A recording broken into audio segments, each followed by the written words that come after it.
이스라엘 땅은 참 교훈적입니다. 그 중에 하나가 뭐냐면 헬몬 산에서 물이 흘러서 한 줄기로 이렇게 해서 갈릴리 호수가 생기고 그 다음에 뭡니까? 사해가 생기죠. 근데 아주 극단적이죠. 갈릴리 호수는 생명이 풍성한 호수가 되고 사해는 생명이 전혀 살 수 없는 그런 모습을 갖고 있죠. 그런데 이 두 곳은 분명한 그 한 가지 때문에 그래요. 그 한 가지로 이 극단적인 상황이 생기는 건데 그건 뭐냐? 갈릴리 호수는 물을 흘려보내는 데고 사해는 물을 흘려보내지 않았다라는 거죠. 그러니까 고인물이 됐다고 해요. 고인물이. 그러니까 생명이 살 수 없게 된 거죠. 한의학에서 보면 혈이 막히면 죽는다 이런 말 하거든요. 우리 혈행이 잘 이렇게 잘 돌아가야 되는데 피가 안 돌면 결국 죽게 되는 거죠. 한의학에서 그렇게 말합니다.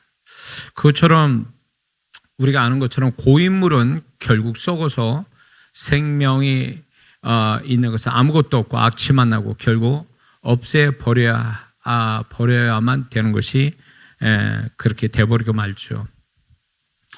고인물이라는 것은 정지되었다라는 말과 또 같고 또 흘러가는 물이라는 것은 계속 변화를 위해 움직인다는 것을 의미합니다. 고인물은 사망으로 가는 물이고 흘러가는 물은 생명으로 가는 물을 의미합니다. 사람도 마찬가지입니다. 같은 하나님을 섬겨도 고인물 같은 사람이 있는가 하면 흘러가는 물과 같은 사람이 따로 있어요. 그래서 이제 요거를 좀 구분해서 좀 자세히 좀 보자면 어떤 사람의 마음이 어떤 생각이나 마음에 있어서 부정적 생각이 있는 사람은 고인물입니다. 그러나 긍정적이고 창조적인 생각한 사람은 흘러가는 물입니다. 마음에 안 좋은 것을 담아두면 그건 고인물이 되는 거고 바로바로 그걸 없애면 흘러가는 물이 되는 겁니다. 그러므로 우리가 회개하는 것도 결국 보면 우리는 우리 안에 더러운 것이 쌓여서 고여있지 못하게 회개의 보혈로 그걸 소멸시키는 거죠. 그래서 회개를 안 한 사람의 심령이 썩을 수밖에 없어요. 왜? 죄로 고인물이 됐기 때문에 그래요. 그래서 우리는 연약해서 죄를 지을 수밖에 없지만 그 죄를 보혈로 씻어주신다고 용서하신다고 깨끗게 하신다고 약속해 주셨잖아요.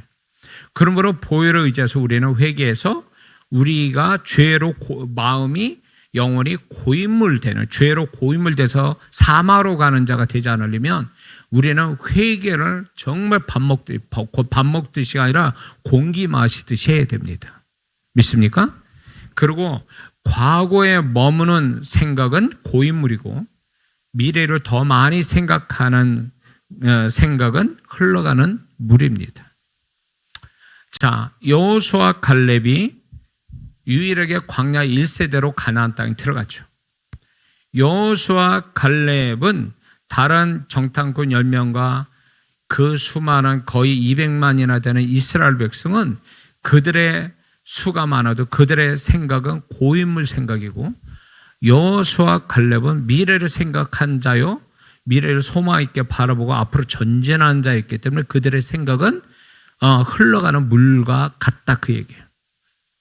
그래서 고인물처럼 가나안 땅 못 들어간다. 응? 여기서 끝장을 보자. 우리는 여기서 광야에서 끝을 보는 것 같다.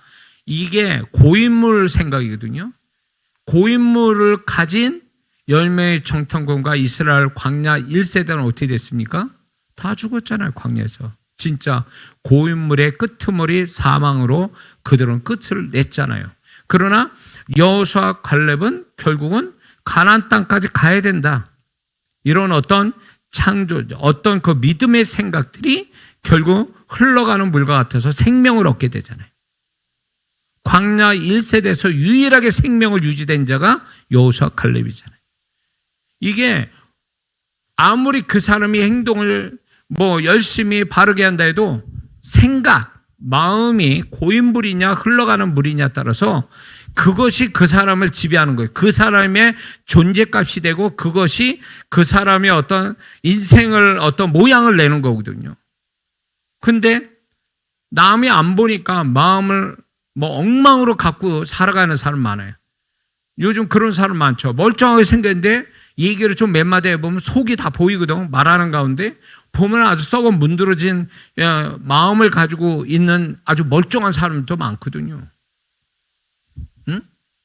정신병원에 가보면 멀쩡한 사람 많습니다. 멀쩡하다고 생각해요. 생긴 것도 멀쩡해. 근데 얘기해보면 이상한 소리 하는 거죠. 왜 그럴까요? 마음에 이 정신병원을 가고 정신병을 앓고 있는 이 사람들이 처음부터 정신병을 가지고 태어난 게 아니죠.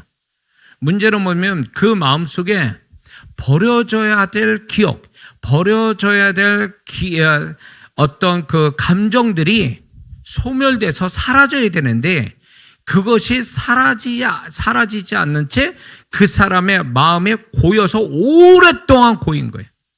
오랫동안 고인 게 결국은 그 사람의 정신을 돌아버리게 만든 거죠. 우리가 죄를 짓고 회개를 안 하고 오래 놔두잖아요. 죄의 삭은 사망이라고 했더니 사망의 냄새가 나게 돼 있어요. 응? 그러니까 회개 안 하고 사는 사람은 아무리 교회에서 열심히 해도 그 사람 속은 사망의 냄새로 가득 차다는 거지. 응?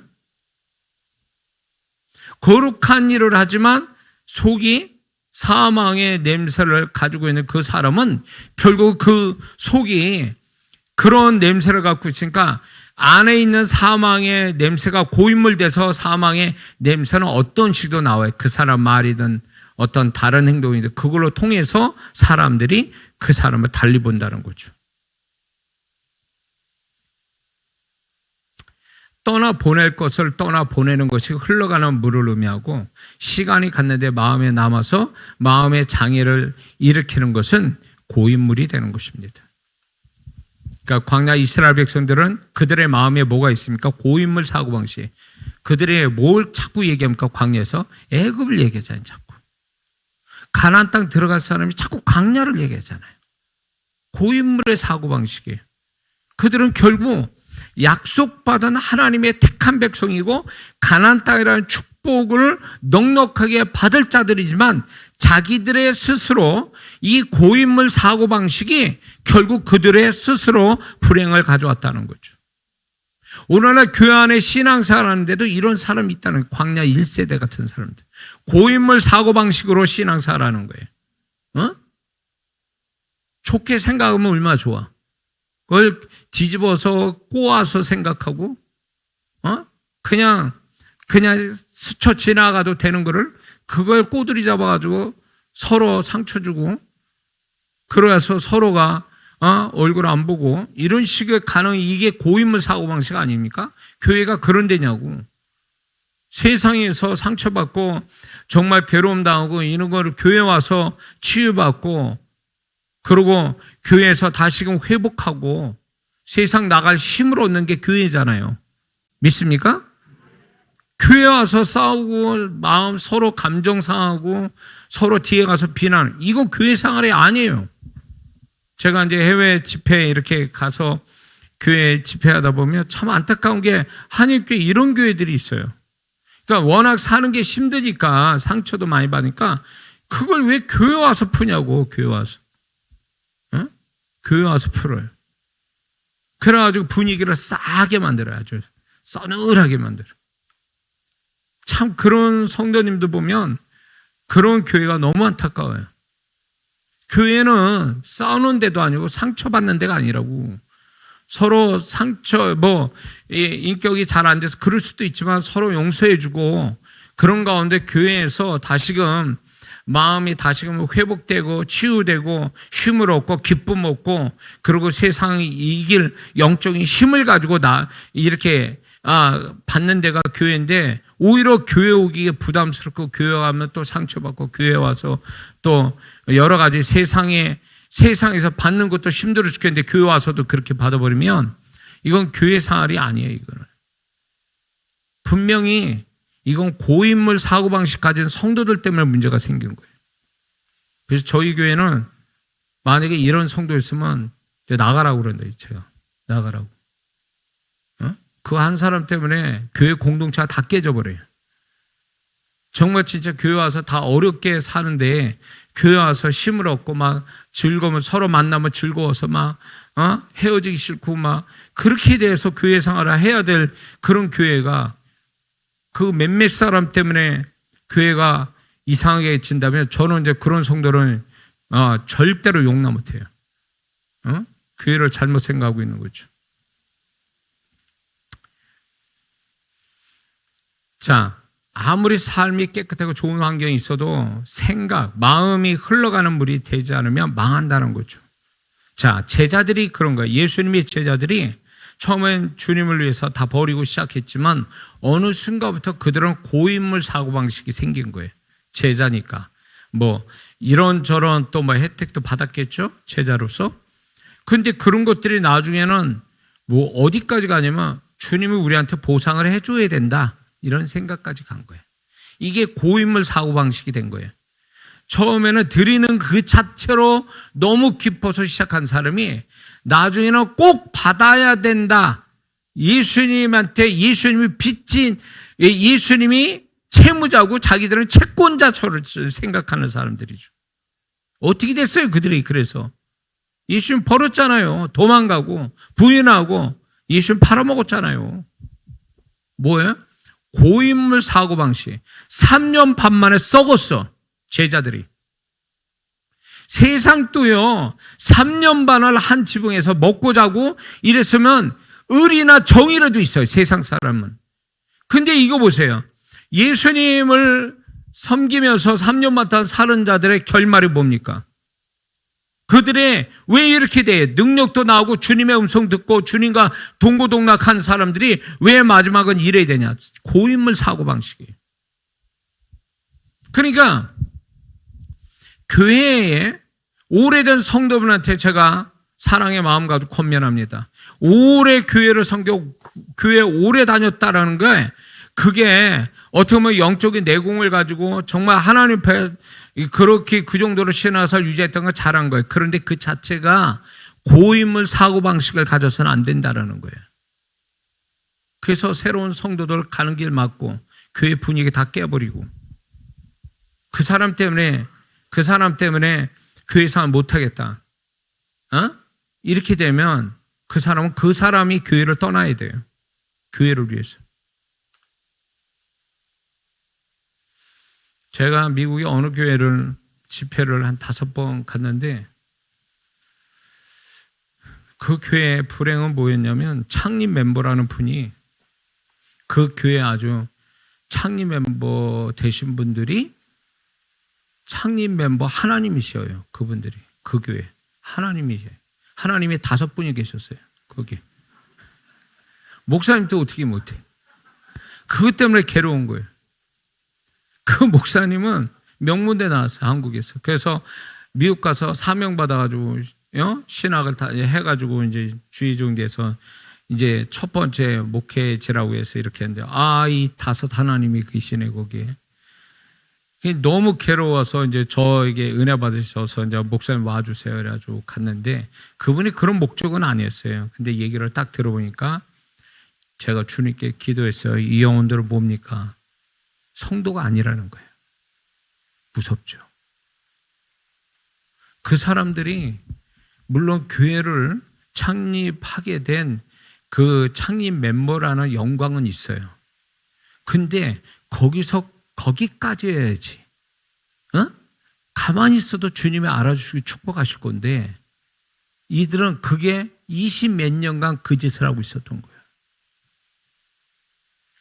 그분들은 안 들으니까 얘기하는 거예요, 지금. 그분들은 내 설교 안 들어요. 왜냐면 제 설교가 너무 이렇게 받아들이기 힘들었는지 결론부터 얘기하면 그분들 다 나갔습니다. 그리고 새 성도가 왔어요. 그분들이 나가니까 새 성도가 오더라고. 좋은 성도분들이. 근데 참 제가 이제 그 교회 그 목사님의 고통과 또 그 교회를 왜 이렇게 먼 곳까지 그 켄터키 시골 동네 거기까지 가서 내가 이걸 집회를 해야 되나 그렇게 이제 했는데 그러면서 이제 그 교회 사정을 알고 이제 어려움을 듣고 주님께 기도를 했어요. 그런데 주님의 말씀은 그거예요. 그들은 성도가 아니다. 교회를 섬기는 성도가 아니라는 거예요. 뭐예요 그러면 그 사람들은? 응? 교회를 해치는 방해꾼들이라는 거지. 그래서 이런 사람은 제가 그래서 메시지를 얼마나 무섭게 했는지 몰라요. 듣고 깨지든가 나가든가 둘 중에 하라고 그런 거예요 저는. 근데 참 이분들이 못 견뎌서 결국 나가더만요. 나갔는데 나가면 교회가 비어야 되잖아요. 교회가. 근데 오히려 새로운 성도들이 들어오기 시작하는 건 이게 뭘 얘기하는 거예요? 그분들 때문에 새로운 성도들을 못 왔던 거예요.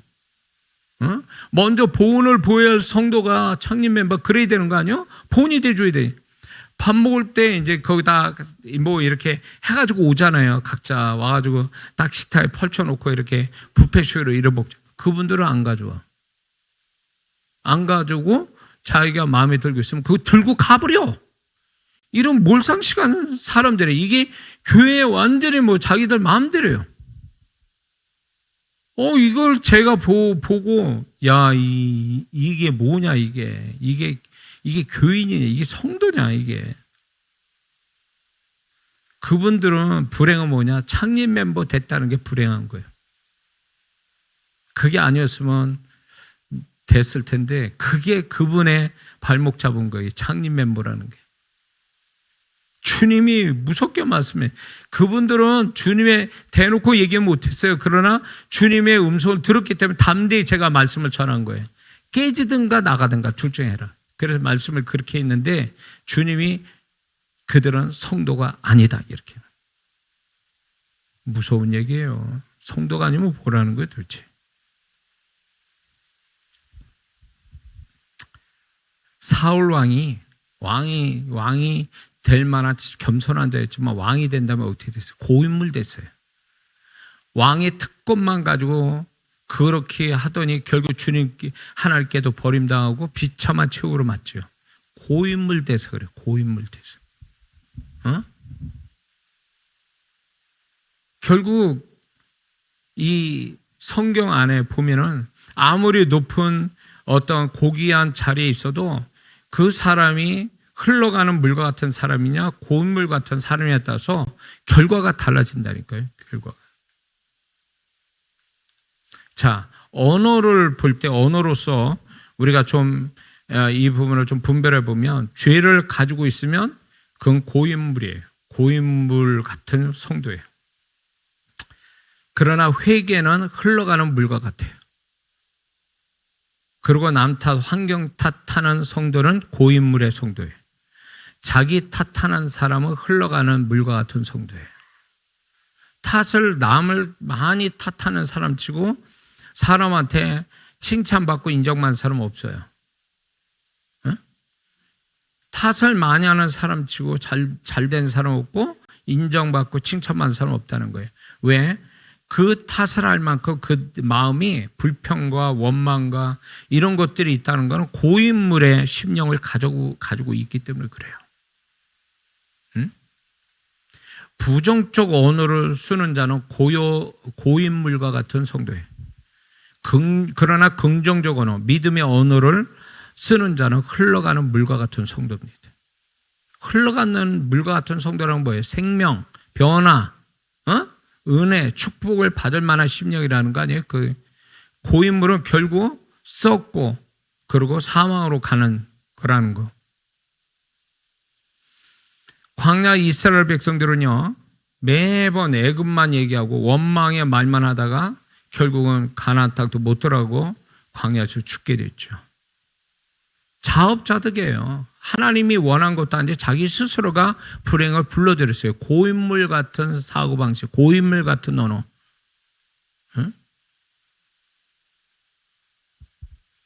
여호수아 갈렙은 어떻게 했습니까? 그 가나안의 그 족속들은 다 우리의 밥이다. 그들은 하나님 없고 우리는 하나님이 있으니 들어가자. 이게 흘러가는 물과 같은 성도의 모습이에요. 꼭 눈에 봐야 뭘 그때 가서 믿음의 말을 할 겁니까? 없는 가운데 믿음의 말을 할 줄 아는 성도가 돼야지. 그게 믿음의 말이지. 보고야 누군들 뭐 그런 말을 왜, 긍정적인 말을 왜 못해요? 교회는 결국 뭐예요? 보는 걸로 계산하는 걸로 교회 생활 되는 겁니까? 교회가 그런 식으로 굴러가는 겁니까? 아니에요. 교회는 여지껏 이 효창교회도 제가 잠깐 얘기 들어보면 다 믿음으로 그렇게 하신 거잖아요. 지금 여기까지. 그거는 여기까지 오기까지 오는 모든 성도분들이 흘러가는 물과 같은 신앙과 성도님들이었기 때문에 이 정도 온 거죠. 근데 여기서 멈추면 안 된다는 거죠. 여기 쳤어요. 쳐놓고 여기서 고인물 되면 어떻게 됩니까? 고인물 같은 성도가 되면 이게 이렇게 잘 줘놓고 이러다 끝나는 거예요. 이렇게 되면. 이게 여러분이 바라던 모습이냐고. 헌신해가지고 여기 이 정도 교회로 만들기 위해서 흘러가는 물과 같은 신앙과 성도가 애써서 여기까지 만들어 놓은 거를 고인물 같은 성도들이 있어가지고 이거를 더 이상 흘러가게 더 부흥되게 못한다면 그 사람 때문에 교회가 망하는 거예요. 그 사람 때문에. 아까 얘기했죠. 5명 그 창립 성도 5명 하나님, 그 5 하나님. 이런 사람 돼서는 안 돼요. 교회가 무슨 계산으로 나와서 뭐가 교회가 되는 겁니까? 계산으로 되는 게 아니라 믿음으로 됐고 지금까지 믿음으로 여기까지 왔으면 계속 믿음으로 여호수아 갈렙같이 믿음으로 가야 그 사람이 하나님이 그들 편에 쓰시고 그 사람 말대로 되게 하시잖아요. 여기 효창교회는 이런 성도가 100%다 돼야 돼요. 이 교회 성도는 여호수아 갈렙 같은 이 두 사람의 신앙만 가진 성도만 여기 있어야 돼요.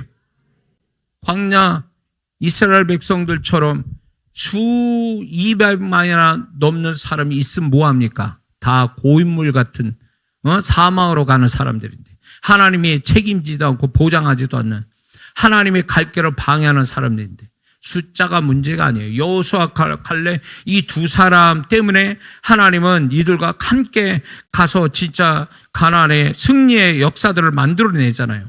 숫자의 문제가 아니에요.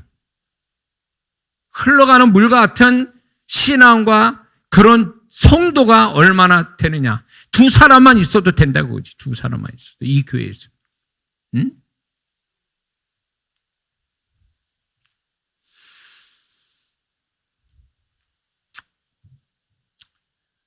자, 행위의 면에 있어서 게으르면 고인물 같은 성도입니다. 부지런하다면 그 사람은 흘러가는 물과 같은 성도입니다.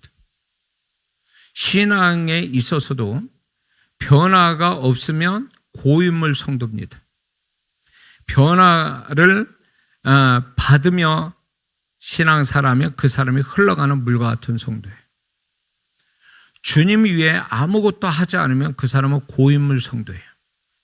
그러나 주님 위에 헌신하고 수고하는 자가 있다면 그 사람은 흘러가는 물과 같은 성도입니다. 매너리즘, 타성에 젖어서 사는 그런 성도는 고인물 성도입니다. 아우 지겨워, 이거 언제 끝나나, 그리고 억지로 하고, 이건 고인물 성도예요. 신앙생활을 재미없게 하는 사람들이 있거든요. 겨우겨우 하는 거야 막.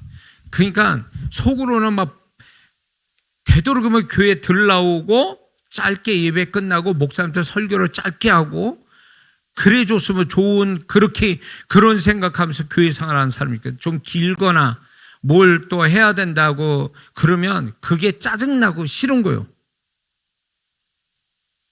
그런 성도분들이 있어요.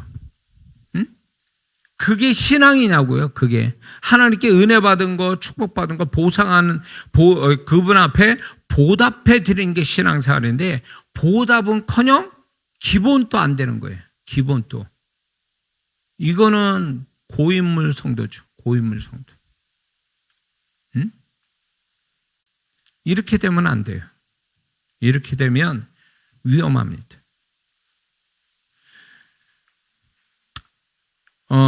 여러분들이 신앙이 자꾸 뭔가 아무 감정이 없이 몸만 왔다 갔다 습관적으로 왔다 갔다 한다면 이건 고인물이에요. 뭔가 그분에 대한 감격도 없고 감사도 없고 기쁨도 없이 지금까지 해온 대로만 그렇게 한다면 그건 고인물 성도예요. 이런 성도에게 주님이 역사하는 법은 없어요. 어떻게든지 뭔가 더 그분 앞에 또 열정을 가지고 열심을 가지고 또 어떤 새로운 마음 가지고 그렇게 주님 앞에 나아가려고 하는 사람이 비로소 흘러가는 물과 같은 성도가 되는 거거든요. 믿습니까? 제가 이제 목회 참 힘들 때 예배를 이제 길게 못 하겠더라고요. 너무 힘드니까, 마음도 힘들고 모든 게 힘드니까 예배를 길게 드릴 수 없어서 주일날 예배를 40분 내지 45분에 끝내는 그런 때가 있었어요. 예, 그렇게 짧게, 예, 그렇게 드릴 때가 있는데 그때 들어왔던 새로운 성도가 있었어요. 남자 성도가. 근데 이 성도분은 좀 솔직한데 너무 솔직해서 할 말, 안 할 말을 가려서 못해요. 그냥 자기가 하고 싶은 말을 다 해. 그러니까 목사 앞에서 이제 이런 얘기 했어요. 목사님, 예배 시간 짧아서 너무 좋습니다. 이러는 거예요. 짧아서 좋다고? 그래서 참 웃긴다. 이 속으로 뭔 얘기하는 거야. 이게 짧아서 좋다. 은혜로 받아서 좋다는 말도 아니고 예배 시간이 짧아서 좋다라는 게 이게 뭔 말이야 이게 도대체. 그것도 집사 직분이나 받아가지고. 그래서 그냥 그런가 보다 이랬어요. 그런데 이제 그 후에 제가 이제 목회 초반 때 얘기거든요.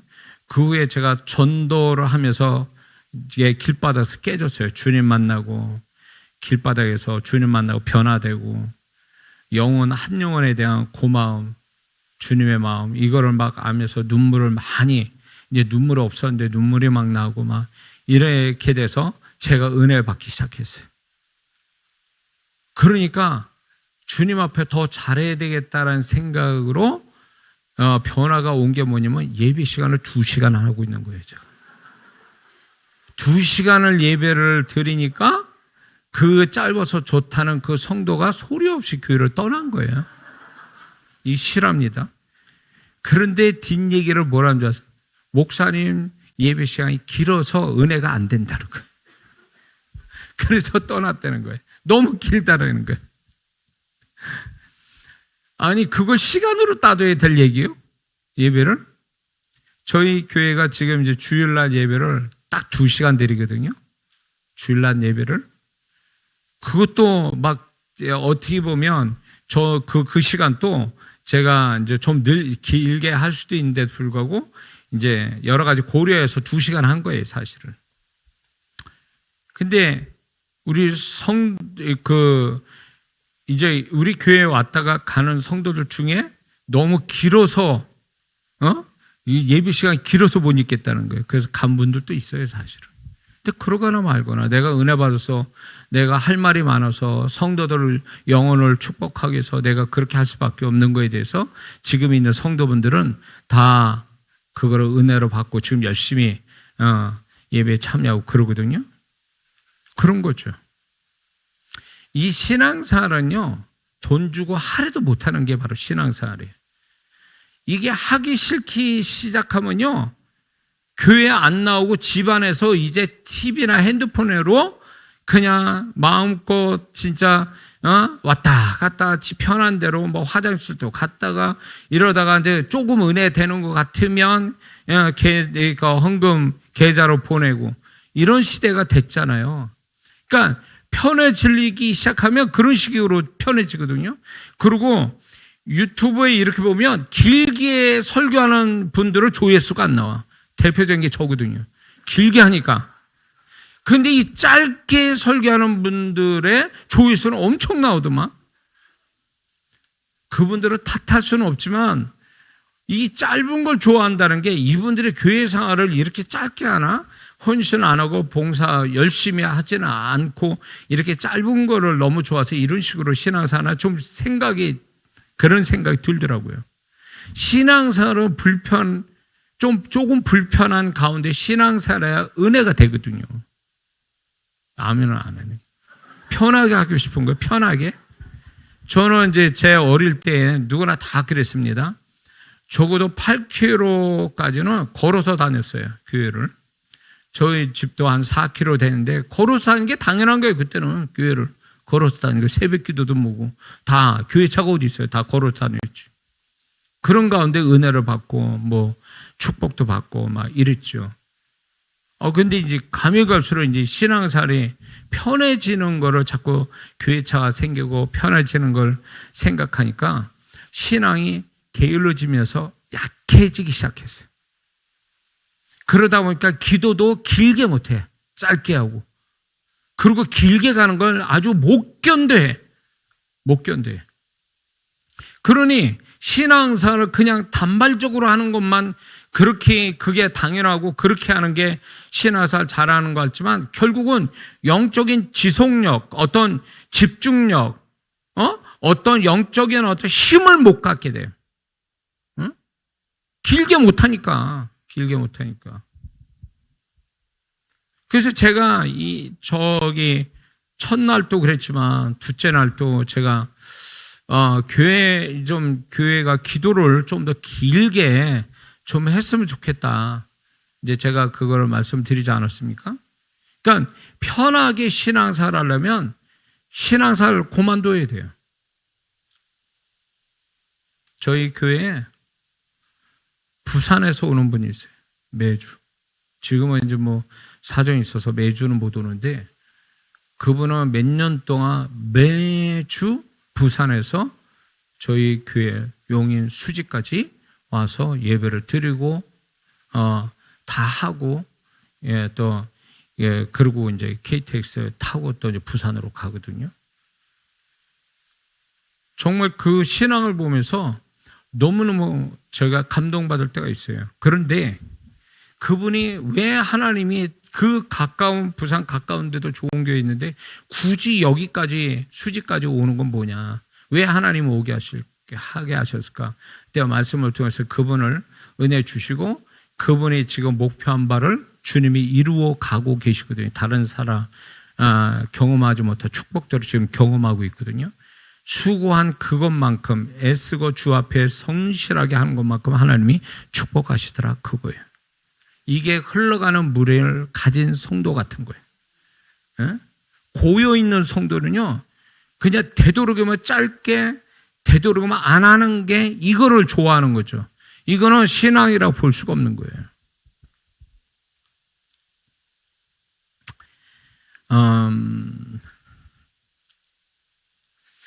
그래서 흘러가는 물과 같은 성도 그 성도의 삶 속에서는 하나님의 역사는 반드시 있습니다. 근데 고인물 같은 성도에게서는 그분의 나타남이 없다는 걸 우리는 분명히 알아야 됩니다. 그래서 우리 자신들이 고인물이 되게 하는 장애물이 무엇인지를 분별하고 그걸 버리고 없애고 떠나 보낼 수 있는 우리의 모습이 반드시 있어야 될 줄 믿습니다. 하나님이 왜 새로운 역사가 나타나지 않을까요? 자신한테 내가 고인물이기 때문에 그래요. 좀 더 흘러가는 물처럼 그런 모습을 좀 더 갖게 된다면 그분의 나타남이 더 선명할 텐데 이대로 줬사오니 이 정도만 하면 됐사오니 이런 식으로 가버리니까 더 이상 뭔가 더 하고 싶은 마음이 없고 더 발전하고 싶은 마음도 없고 그냥 그 상태로만 계속 있기를 바란다면 이게 고인물 신앙이거든요.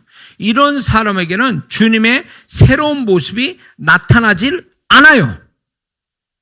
왜 주님 나한테 새로운 모습으로 안 나타나십니까? 그러면 주님이 이렇게 얘기하실걸요?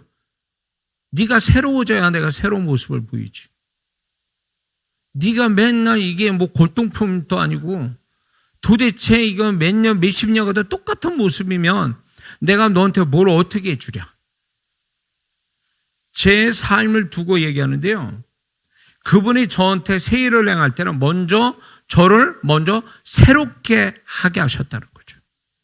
과거하고 다른 생각, 기존에 있었던 생각, 기존에 있었던 어떤 생활 패턴, 신앙 패턴을 조금씩이라도 변화를 갖게 하셨다고요. 그걸 통해서 이제 그게 익숙해지면서 무슨 생각, 그때는 몰랐는데 이게 반복되다 보니까 주님이 새로운 생각, 새로운 마음, 새로운 언어, 새로운 생활, 새로운 신앙의 모습을 제가 그분으로 인해서 이렇게 생기잖아요. 그럼 주님이 앞으로 뭔가 새로운 그분의 손길이 나타나게 하시려고 준비시키시는구나. 이렇게 돼요. 응? 자기가 지금 아무것도 새롭게 되어진 게 없는데 무슨 하나님의 역사를 기대하냐 말이에요. 그런 일은 안 일어나요. 그러니까 하나님의 새로운 손길, 새로운 그분의 음성을 들으려면 내가 새로워지는 어떤 모습을 가져야 비로소 그분의 나타남이 있는 거예요. 심은 대로 거두는 거예요. 내가 새롭게 되니 그분이 새로운 모습으로 등장하시는 거예요. 그러니까 우리는 계속 흘러가는 물처럼 신앙과 삶을 살게 되면 계속 새로운 그분의 모습을 발견하게 되는 거예요. 그게 정상인 거예요. 그래서 계속 1년 동안 만약에 365일 동안 내가 계속 새로운 모습으로 신앙으로 살아간다면 365번의 새로운 하나님을 만나게 되는 거예요. 근데 1년 가도 2년 가도 그분의 음성은 맨날 똑같은 음성 들리고 그분이 나한테 하시는 거는 맨날 더 이상 새로운 것이 나타남이 없고 그러면 그걸 하나님 탓하지 말라는 거예요. 응? 그분이 그러면 우리가 고인물 되기를 원하시느냐? 아니에요. 그분은 우리가 흘러가는 물, 새로운 어떤 변화를 갖는 사람이 되기 원하는데 내가 그거를 원하지 않아서 그런 거예요. 그분은 분명히 요 시점 요렇게 너 고여 있다가 썩는다. 썩지 않으려면 내가 너에게 새로운 생각 주고 새로운 마음 주고 새로운 신앙과 새로운 삶, 새로운 모습을 갖도록 내가 너한테 이렇게 저렇게 생각도 주고 음성도 들려주고 사건도 줄 테니까 좀 새로워져라 이렇게 하는데 그거를 안 하고 있는 거예요. 이대로 줬사오니 이 정도면 됐사오니 하고 딱 그냥 이 바위돌처럼 그냥 그대로 있는 거예요. 그러면 그분은 나타남이 없다는 거죠. 그분의 나타남은 기대하지도 말아야 돼요. 그래서 저는 주님이 뭔가 새로운 저희 교회가 이제 건축을 그 3년 건축원금을 모아서 이제 좀 더 하면 우리 교회도 이 교회 모습처럼 교회를 질 건데 그런데 저는 그 수지에 저희 상가를 사가지고 지금 신앙생활 하는데 주님 저 이 정도면 됐습니다. 저도 나이도 있고 더 이상 어떻게 뭘 하고 싶지도 않고 저는 여기서 성도분들과 이렇게 재밌게 목회를 하고 저 목회 마치렵니다 이렇게 생각하고 그렇게 했어요. 그런데 주님이 저한테 그냥 야 그게 아니야. 너 내가 이 교회를 건축을 할 거니까 건축 준비해라. 건축을 위해서 기도해라. 너무너무 진짜 저는 이게 무서웠어요. 이 말씀이. 아니 지금 교인 또 얼마 되지도 않고 모아놓은 것도 없고 근데 무슨 건축을 어떻게 한다는 거예요. 제가 사는 수지는 규제 지역이라 비싸고요. 땅 얻기도 어렵고요. 그런 데라고요. 그때 코로나 때였거든요. 근데 건축을 하라고 하시니까 주님의 음성이 이게 틀리냐 맞냐 이거 가지고 한동안 실험했거든요. 제가 주님의 음성을 듣는 자지만 이게 주님의 음성이냐 아니면 이게 누구 소리냐 이게 그걸 검증을 했는데 그러면 제가 이렇게 얘기했어요. 하나님 그러면 이게 건축하는 게 하나님의 저에게 주신 우리 교회 주님의 뜻이라면 증거를 주세요. 그러면 제가 믿겠습니다. 그리고 건축을 하라고 주님 말씀 주셔서 그래가지고 제 아내하고만 얘기했어요. 누구도 얘기 안 하고. 그래서 증거를 달라고 딱 그랬더니 아니 전라도에서 어느 지금 여자 전사님이 전화를 저한테 했어요. 전화를 하면서 뭐라 그러냐면 목사님 제가 자동차를 살려고 1,000만 원을 모았는데 하나님이 주오신 교회가 건축할 거니까 거기다 바쳐라. 그래가지고 목사님 제가 순종합니다. 제가 1,000만 원을 건축 헌금으로 드립니다. 이게 시작이 된 거예요. 이게 증거를 이렇게 주셨어요. 그래서 이거는 순종해야 되겠구나. 그래서 재작년 2월 달에 제가 지금부터 주님이 증거 주셨다라면서 그 간증을 얘기하면서 건축 헌금 시작합니다 이랬어요. 그러니까 이게 새로운 시작인데 사실은 새로운 생각이 와서 새로운 음성이 그분의 음성 와서 이제 새로운 시작하는데 이게 과연 될까냐는 거지. 그렇게 시작을 했는데 순종은 했지만 정말 이걸 그렇게 근데 계속 그분은 기도시키는 거죠. 기도를 계속 기도를 시키시죠. 그럴 때마다 마음이 새로워지는 거예요. 겁이 나서 이제 못할 것 같은 마음이 막 들었는데 주님이 계속 마음에 소망 주시고 믿음 주시고 그러면서 이제 그러고 있었는데 그래가지고 2월달 지금 2월달에 딱 3년이거든요. 딱 3년 됐는데 이거 얘기 되나? 딱 3년 됐는데 얼마를 모았냐면 1,000만 원으로 시작한 게 지금 25억이 됐어요. 놀라지도 않네. 액수가 작아서 그런가 하면 한 250억 정도를 해야 이제 놀랄 것 같은데 이게 성도들 수준이 높네. 저한테는 어마어마한 거예요. 1,000만 원 가지고 3년에 25억 하나님이 보내주세요. 그 25억 속에 눈물 나고 감동된 헌금들이 얼마나 많은 줄 아세요? 근데 저는 전혀 생각 좀 못했어요. 이 정도로 모을 거라고 생각 못했어요. 하나님이 이런 걸 주실 거라고 생각 못했어요. 근데 이제 하나님이 새 일을 막 행하시기 전에 계속 먼저 생각부터 어떤 하나님의 생각을 막 주시고 새로운 과거에 듣지 못했던 그분의 음성이 막 들어오기 시작하는 거예요. 근데 이거를 내가 믿음으로 받아서 준비할 거냐 말 거냐는 내 선택의 문제예요. 근데 저는 이미 한번 선택하니까 하나님이 그래 내가 들려준 대로 네가 준비하고 있구나. 그러니 정말 주님이 그렇게 역사했거든요. 계속 지금도 믿음의 도전이에요. 아무것도 없는데 주님은 계속 새로운 생각을 계속 이렇게 넣어주고 계시거든요. 최근에 땅을 주시려고 그런지 누구한테 미국에 오늘 여자 성도님이 땅을 드리겠다고 그래가지고 이제 지금 이제 그 땅을 인수받는 과정 속에 있거든요. 이거 진짜 놀랄 일이에요. 그러니까 이게 주님의 뜻 앞에 새로운 그분의 음성에 내가 준비하고 믿음으로 받아서 시작하려고 딱 그러니까 일이 막 그분이 막 하시고 싶은 일들이 막 나타나기 시작하는 거예요. 지금도 계속 진행되고 있고.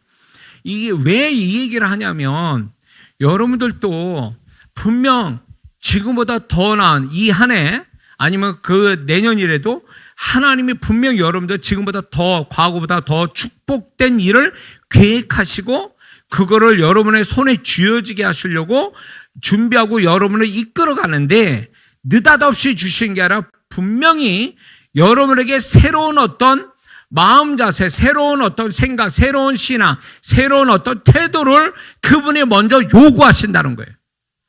흘러가는 물처럼 고인물이 아니라 이대로 조사원이 아니라 주님의 뜻이면 제가 뭐래도 어떻게 하겠습니다. 그것이면 제가 그렇게 하겠습니다. 이런 태도로 가지게 된다면 주님이 반드시 여러분들이 그런 흘러가는 물의 모습을 갖게 된다면 그 결말을 주님이 주실 줄 믿습니다. 저는 이 교회가 고인물 같은 교회가 되지 않을 거라고 저는 믿습니다.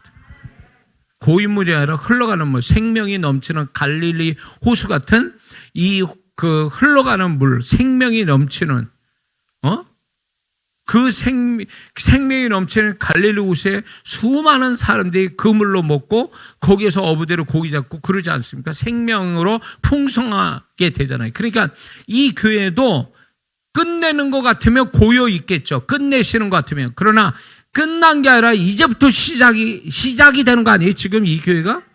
그러면 분명히 하나님이 이 교회에 준비된 놀라운 기적들이 있는데 그게 흘러가는 물과 같은 성도에게 이제 시작된다는 거죠. 외부에서 누가 와서 어떻게 해주는 게 아니라 이 내부에서 어떻게 흘러가는 여호수아 갈렙 같은 이 흘러가는 물과 같은 성도로 인하여 시작된다는 거예요. 예? 누가 될 거냐는 거예요. 누가.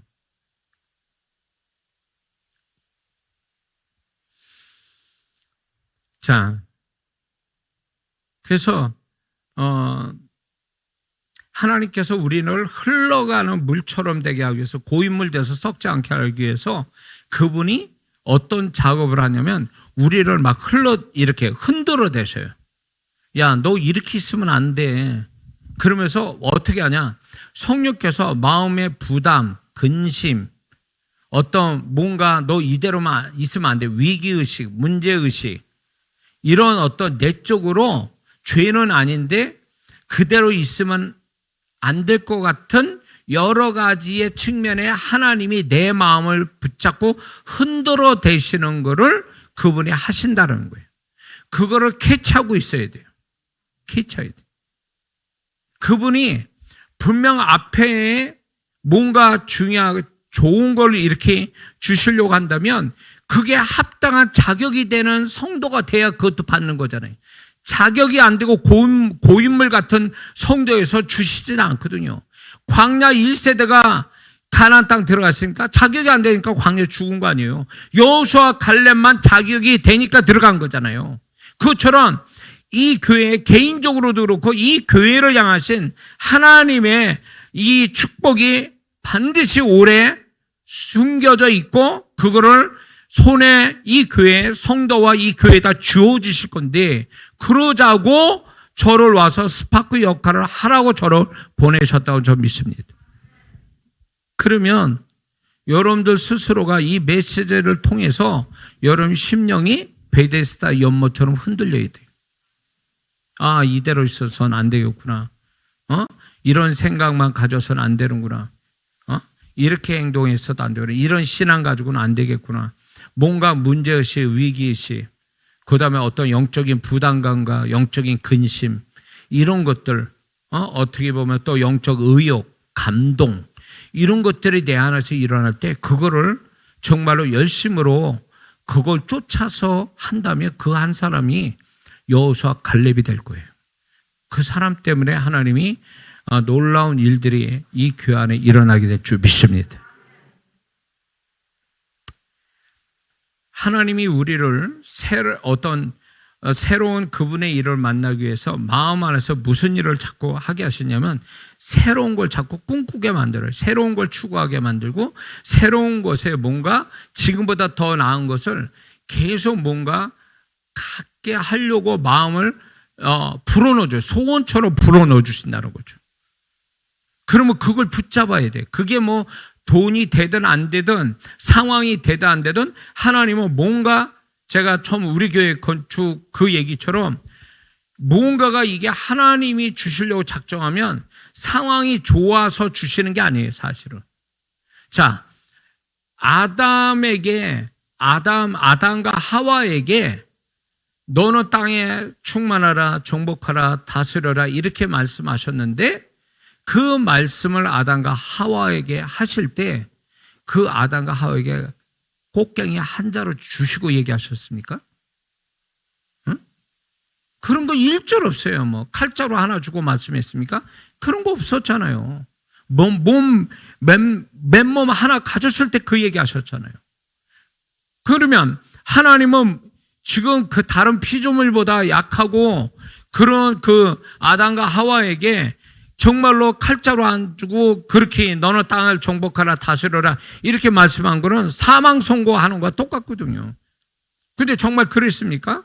그 얘기는 뭔지 아세요? 너는 얼마든지 다스리고 정복할 수 있다라고 해서 지금은 칼자루는 안 가졌지만 네가 세월에 가서 이 말씀을 붙잡는다면 너는 다른 어떤 피조물보다 너는 다 이기고 다 남는 자가 될 것이다, 그거잖아요. 똑같아. 그 말씀이 우리에게 적용할 때 여러분들에게 난 돈 없습니다, 사람 없습니다, 환경이 안 좋아요, 변명은 엄청 해, 핑계 엄청 대. 안 돼요. 그 사람은 고인물이에요. 이 사람한테는 아무것도 그 사람은 아무것도 하나님께 얻을 게 없어요. 응? 아담과 하와에게도 칼 한 자루 안 주고도 그 말씀하신 분인데, 근데 우리는 자꾸 그렇게 할 만한 걸 자꾸 가지고 따진다고요. 그걸 주세요. 하나님 지금 돈이 없으니까 돈을 주셔야 뭘 하지요. 사람 없는데 사람 주셔야 뭘 되는 거 아니에요? 상황이 안 좋으면 상황 좋은 데로 가서 좀 되라고 얘기하시는 거 해야 좀 맞는 얘기 아니에요? 이렇게 합리적으로 얘기할 수 있어요, 하나님 앞에. 그러나 하나님은 그런 식으로 우리에게 일하시지 않는다는 거예요. 왜? 하나님을 의지하고 하나님의 말씀에 얼마나 믿음을 갖느냐 이걸 보시는 건데, 그게 믿음도 아니고 하나님에 대한 신뢰도 아닌 상태에서 자꾸 상황 따지고 조건 따지면서 이렇게 하는 사람은 고인물이에요. 이게. 이런 사람한테 아무것도 하나님이 주시는 게 없어요. 응? 오히려 하나님은 아무것도 안 될 때 말씀하신다고. 야, 내가 이제 새로운 일을 할 건데 너 믿을래? 너 한번 이걸 정말 내가 줄 거를 믿고 너 지금 어떻게 좀 해볼래? 이거를 기대하시는 거예요. 그럴 때 주님, 제가 지금 아무것도 없지만 주의 말씀을 믿고 제가 순종하겠습니다, 이러고 나와야 되는 거예요. 이게 단순하게 그래야 되는데 이렇게 할 말이 많아. 안 되는 조건만 얘기를 족족히 하고 있는 거예요. 하나님 앞에. 끝난 거예요. 그 사람 고인물이에요. 하나님 기대 안 합니다. 그 사람 통해서 일을 안 하세요. 응? 제가 왜 건축에 관해서 얘기하냐면 아무것도 없을 때 얘기하신 거예요. 진짜 아무것도 없을 때 너 건축해라. 근데 나는 이게 주님의 음성인지 아닌지를 분별을 해야 되니까 증거를 주세요. 하나님, 이게 주님의 음성이면. 그랬더니 증거를 정말 생판 모르는 사람이 그 얘기를 했단 말이에요. 그래서 증거를 주셔. 맞다, 시작하자. 지금부터 건축원금 3년 기도합니다. 예, 감동되는 분 하세요. 그게 우리가 이제 건축원금 통장이 있거든요. 그게 지금 70건이 넘어가고 있어요.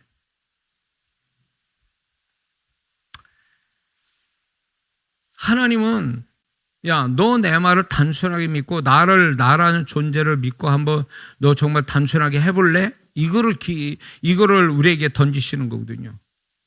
그럴 때 주님, 이게 주님으로부터 온 게 맞으니까 저는 그냥 그대로 하겠습니다. 뭐 상황이 되든 안 되든 간에 저는 주님 말씀 믿고 그대로 하겠습니다, 이러고 나와야 그분의 세일을 보는 거예요.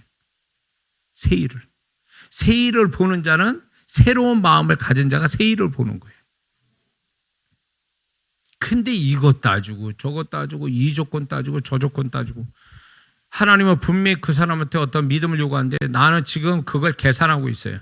따지고 있으니 하나님은 어떻게 그 사람한테 역사를 하시겠냐고요. 고인물 같은 사람한테 무슨 역사가 오겠어요?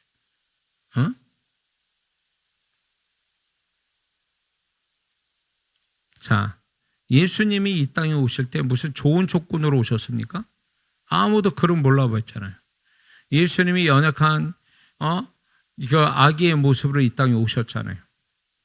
사람한테 의탁하고, 그러면서 그분이 이 땅에 오실 때 아버지의 뜻을 따라 자원해서 우리를 사랑해서 이 땅에 오셨는데 굉장히 열악하고 위험한 상황에서 이 땅에 오신 거거든요. 근데 이 땅에 오셔서 그분이 이 땅에서 육신의 나이를 가지시면서 이 땅에 사시는 동안에 그분의 삶을 보시면 정체된 게 없어요. 계속 흘러가는 물처럼 사셨거든요. 사람에 의해서 정체된 적이 없어요. 그 예수님을 방해하는 자들 때문에 정체된 게 없으셨단 말이에요.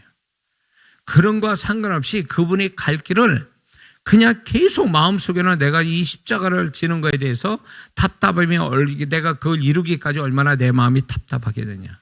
응? 그러면서 그분의 마음은 앞을 향하여 달려가고 있어요. 누구도 이 길은 못 막는다. 인류를 살리는 이 길을 위해서 누구도 막을 수 없다. 사람이든 무엇이든 막을 수 없다. 그래서 그분은 계속 흘러가는 물처럼 계속 그분이 정하신 우리를 위한 구원의 길을 쉼 없이 가셨잖아요.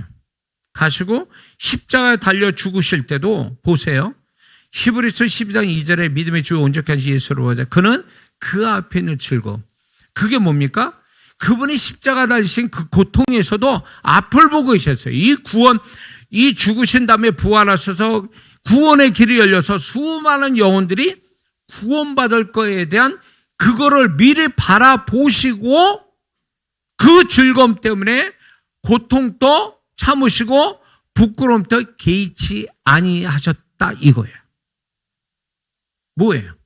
그분은 막힘없이 그분이 하나님 아버지가 이끄는 대로 흘러가는 물처럼 흘러가셨다는. 죽음이 왔으니 죽음이 오셨는데도 그럼에도 불구하고 죽음 너머를 바라보셨다. 죽음에서 딱 끝을 내는 게 아니라 죽음 너머까지 바라보시면서 기꺼이 죽으실 수 있었던 주님. 그리고 부활하신 다음에 제자를 다시 모여서 제자들에게 오셔서 다시금 그들을 새롭게 하셔서 새로운 사명을 주시고 새로운 능력을 부어주시고 계속 그분의 하신 일을 가만히 보세요. 그분은 막힘이 없어요. 고인물이 되신 적이 없다고. 계속 흘러가는 물이 되셔서 우리의 구원자가 되시고 그러면서 주님은 이렇게 말씀했죠. 나를 따라오너라. 그분의 길을 따라가라는 거죠. 그분의 길을 따라가는 데 있어서 저는 이런 관점으로 보는 거예요. 그분은 어떤 곳에서도 정체됨이 없이 그냥 그분이 하라는 대로 끝까지 가는 거예요. 죽음이 와도 그 죽음 넘어 뒤까지 바라보시면서 죽음도 기꺼이 받아들이시는 흘러가는 물처럼 그걸 기꺼이 받아들이실 수 있는 그 주님의 모습을 우리가 닮아야 된다 그거예요. 그걸 주님은 그 모습으로 따라 그 모습을 닮으라고 명령하고 계시는 거죠.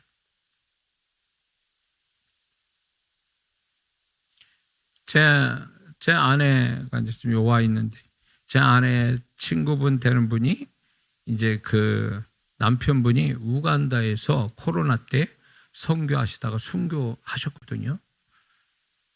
근데 그걸로 끝난 게 아니라 그 아내 대신 사모님이 대를 이어서 지금도 하고 계시거든요. 그 왜 그렇게 하셨을 것 같아요? 어떻게 보면 세상 관점으로 보면 미련한 거 아니에요? 그 선교지 열악한 데서 그렇게 해서 남편을 정말 졸제 코로나로 천국 보내고 있으면 이제 더 이상 그 선교에서 사모님이 선교 사명 받은 것도 아니고 그 정도 되면 이제 본인이 그냥 이게 한국에서도 얼마든지 하나님 일도 할 수 있잖아요. 근데 남편을 대를 위해서 지금 열악한 그 우간다의 선교 사역을 지금도 하고 계세요. 왜 그럴까요? 저는 이렇게 생각들어요. 이분은 하나님이 남편이 천국 간 거에 대해서 이어서 이 사역을 계속 하라고 주님으로부터 마음을 받으셨다고 봐요. 그렇기 때문에 앞뒤 안 가리고 이 일은 하나님이 시키신 일이고 본인에게 이제 물려주신 거니까 이 일은 계속 진행돼야 된다라는 마음에서 앞뒤 안 가리고 지금 하시고 계시는 거죠. 나이가 꽤 되셨는데도. 훌륭하다고 봐요. 응? 세상 눈으로 보면 참 진짜 이게 어리석어 보이고 비참한 거거든요. 저는 그런 걸 보면서 주님 같은 모습으로 사는 분이구나. 주님이 흘러가는 대로 그렇게 흘러가셔서 결국 죽으시고 부활하시는 것처럼 막힘없이 흘러가는 물이 돼서 사신 것처럼 그 사모님도 결국 흘러가는 물처럼 지금 살아가고 계시구나. 아마 그분도 아마 언젠가는 이 세상을 떠나겠죠. 선교하다가. 그러면 제 생각에는 자녀가 바톤을 받아서 할 거라고 전 봅니다. 감동적이죠. 그걸 보면서 이게 하나님 뜻대로 하나님이 이끄시는 대로 막힘없이 어떤 상황이 오든 상관없이 막힘없이 이 길을 간다는 게 주님 닮는 길이요. 주님의 생애를 나타내는 거요. 주의 흔적을 남기는 건데 이걸 이렇게 어리석고 바보처럼 이렇게 흘러가는 물처럼 살아가는 사람들이 있구나라는 것을 제 주변에 그 얘기를 들으면서 저로 돌아보게 된 거예요. 나는 흘러가는 물인가? 그분이 이끄시는 대로 나는 변명되지 않고 그냥 하라는 대로 그냥 아무 생각 없이 진짜 흘러가는 대로 흘러가면서 나는 하는 사람인가? 아니면 조건 따지고 어떤 이렇게 내 나름대로 이익이 되냐 안 되냐, 이게 나한테 무슨 도움이 되겠냐 안 되냐 이런 거를 따져가면서 할 거냐 말 거냐, 이런 식으로 브레이크를 걸어가지고 어떤 건 가고 어떤 거는 브레이크 걸고, 이거는 고인물의 형태의 신앙이에요. 흘러가는 물이 아니에요. 예수님이 생각이 없어서 그렇게 하셨겠습니까? 그러니까 우리가 정말 주님을 따라가는 삶에 있어서 너무 우리가 인간적인 생각, 계산적인 생각 때문에 흘러가질 못해. 주님과 같이 흘러가질 못해. 주님은 야 흘러가자. 그런데 아니요, 난 이것 때문에 브레이크를 걸어야 돼요. 못 갑니다. 이런 사람도 있을 거라고요. 응? 여기 효창교회 성도님도 잘 들으세요. 이 교회에 관한 것은 여러분들이 함께 짊어져야 될 일들이에요. 목사님이 질 문제가 아니라고. 그러면 이 교회를 하나님이 이 교회를 주셨고 이 교회를 섬기면서 이 교회를 통해서 은혜 받고 축복을 받았다면 이 교회의 모든 것을 함께 짊어지고 흘러가는 물이 돼야 되는 거예요. 도망가지 마세요. 여기에 그런 성도가 없을 거라고 봐요. 없기 때문에 자신 있게 얘기하는 거예요. 도망갈 성도는 없다고 봐요. 도망가면 그 사람은 고인물 되는 거예요. 왜 이 교회 성도 되게 하셨는데? 이 교회를 책임지고 이 교회와 함께 흘러가라고 이 교회를 오게 하신 거잖아요. 이 교회를 섬기게 만드신 거잖아요. 그러면 같이 가야지. 목사님과 같이 흘러가야지. 흘러가는 물이 재밌지도 않을 수도 있어요. 슬프기도 하고 눈물 날 수도 있고 손해보고 희생할 일도 있을 거예요. 그러나 그렇게 흘러가는 게 주님의 뜻이면 그것도 가치가 있고 그것조차도 주님 앞에 영광되고 그것도 주님이 나중에 축복으로 보상하고 책임져 주시는 일이 될 줄을 믿습니다. 근데 안타까운 건 제가 제 목회에서도 그렇지만 이렇더라고요.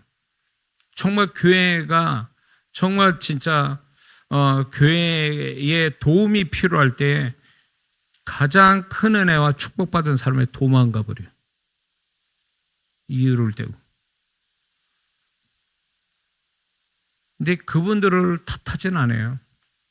신앙 수준이 그러니까 그럴 수 있다. 이렇게 생각해요.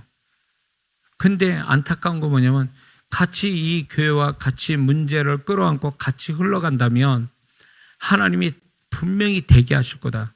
그러면 같이 끌어안고 가는 사람에게는 분명히 하나님이 이걸 책임지고 가는 사람한테는 분명히 축복이 있을 건데 이걸 놓치고 가는구나. 당장은 편하겠지만 같이 끌어안고 흘러가는 거에 대한 축복은 없을 거다라는 거죠. 미워하진 않아요. 원망하지도 않습니다. 다만 안타까울 뿐이죠. 응? 저는 이 효창교회가 이제 기도하면서 과연 왜 하나님이 나를 여기 보내실까? 전혀 모르는 이 교회를, 목사님도 모르고 효창교회라는 것을 처음 들었는데 저는 여기를 왜 오게 하셔서 무슨 얘기를 해야 되나? 그래서 기도를 계속 한 게 뭔지 아세요? 주님, 이 교회에 하실 말씀을 저한테 세팅시켜 주세요. 다른 얘기하지 말고. 주님이 이 교회를 향하여 말씀할 거를 저에게 담아주셔서 내가 말할 때 그냥 제 생각으로 말하지 않고 주님이 말씀하고 싶은 얘기를 다 해서 주님이 원하시는 말씀을 전해서 성도분들이 들었으면 좋겠다. 그런 마음으로 제가 그걸 기도했거든요.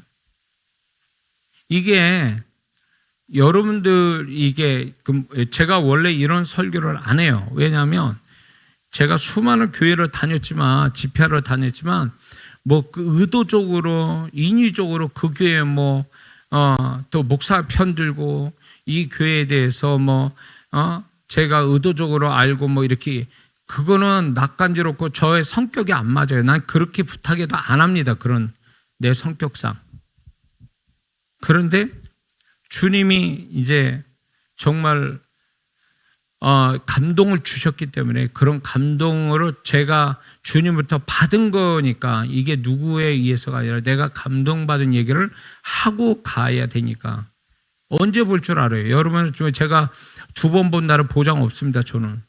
그렇기 때문에 제가 할 얘기를 다 하고 가야 된다는 생각이 드는 거죠. 그게 제 사명이고 제게 그 임무를 주셔서 여기까지 오게 하셨으니까 저는 그걸 믿는 거죠. 그래서 이런 게 있습니다. 같이 끌어안고 흘러가는 물처럼 되는 사람이 그게 쉬운 일은 아니지만 그 이상의 그분의 은혜와 축복은 반드시 따르게 될 줄 믿습니다. 그게 예수님을 닮는 모습이에요. 예수님이 우리를 끌어안고 십자가까지 가시고 십자가에서 죽으시면서도 십자가 너머의 구원의 길을 바라보시면서 죽으신 거잖아요. 그냥 바라보신 게 아니라 그 앞에 있는 즐거움을 즐거워하셨다는 거죠. 그 앞에 있는 즐거움, 구원의 길이 열려서 수많은 영혼들이 인류가 그 예수님으로 말미암아 천국 가는 그 모습을 그분은 고통 속에서도 즐거워하셨다. 그 앞에 일을 보시며 즐거워하셨다. 흘러가신 거예요. 거기까지. 우리가 그렇게 해야죠. 그렇게 해야죠. 자, 그래서 우리는 정리를 하겠습니다. 그분은 이렇게 비유로 말씀드렸지만 고인물 같은 존재나 신앙이 돼서는 절대 안 됩니다. 그분이 축복하는 사람들은 다 그분이 바라신 대로 주님 모습처럼 흘러가는 자들이었어요. 상황이 어땠든 상관없이 그분이 흘러가라 그러면 아무 소리 안 하고 흘러가는 거예요. 야, 언약궤를 메고 들어가, 요단강을. 그때 당시 요단강은 홍수로 나서 물이 깊었을 때에 너는 요단강을 그냥 바라만 보지 말고 언약궤를 메고 들어가라 이렇게 말씀했을 때 이들은 거침없이 광야 1세대는 흘러가는 물의 사람들이니까 그냥 거침없이 들어간 거예요. 흘러가는 물에 그분이 흘러가는 대로 흘러갔더니 물이 갈라졌잖아요. 야, 여리고성 13바퀴 돌아. 아무 소리 없어요. 흘러가는 물처럼 그분이 하라니까 그렇게 한 것뿐이에요. 그러니까 기적은 또 결국은 그분이 기적을 베푸시잖아요. 그러니까 흘러가는 물같이 사는 자에게는 하나님의 기적이 끝에 있어요. 믿습니까? 그러니까 우리 모두가 예수 믿는 사람은 약간 세상 사람 볼 때 멍청해 보이는 게 정답이에요. 왜? 세상 사람은 머리가 돌아가거든요. 계산이 있고 상식이 있어요. 근데 우리는 그걸 뛰어넘어서 믿음으로 살잖아요. 믿음으로 사니까 세상 사람 볼 때는 상식과 계산으로 보면 허무맹랑한 거거든요. 근데 그 믿음이 기적을 만든다 그거예요. 우리가 주님을 믿고 따르는 그것이 결국 뭘 얘기하냐면 내 축복만을 위해서 그분을 따르는 게 아니라 그분이 어찌 됐든 간에 우리는 축복이 중요한 게 아니라 그분의 뜻 앞에 순종하는 게 중요한 거거든요. 야, 흘러가. 그러면 아무 소리 않고 흘러가야 되는 거예요. 멈춰. 그럼 멈추는 거예요. 그게 주님의 사람인 거예요. 그런 사람이 주님을 닮은 자거든요. 그렇게 살아야 되는 거예요, 우리는, 운명이. 근데 그런 모습이 세상 눈으로부터 멍청해 보여도 하나님은 보증하잖아요. 책임져 주시고 축복하시잖아요. 그래서 신앙 안에서 야근 사람이 축복 못 받는 이유가 여기 있어요. 야근 척하는 거, 계산 빠른 성도도 축복 못 받습니다. 응? 축복받은 사람들 보세요. 얕게 이렇게 생각해가지고 그렇게 축복받은 사람이 있으니까 다 믿음으로 축복받지. 그래서 오늘 저와 여러분들이 이 교회에 또 이 교회를 섬기는 여러분들이 주님같이 흘러가는 물과 같은 성도로 또 신앙으로 사셔서 주님 같은 결말을 이 교회에 또 여러분들 보시기에 주의 이름으로 축원합니다.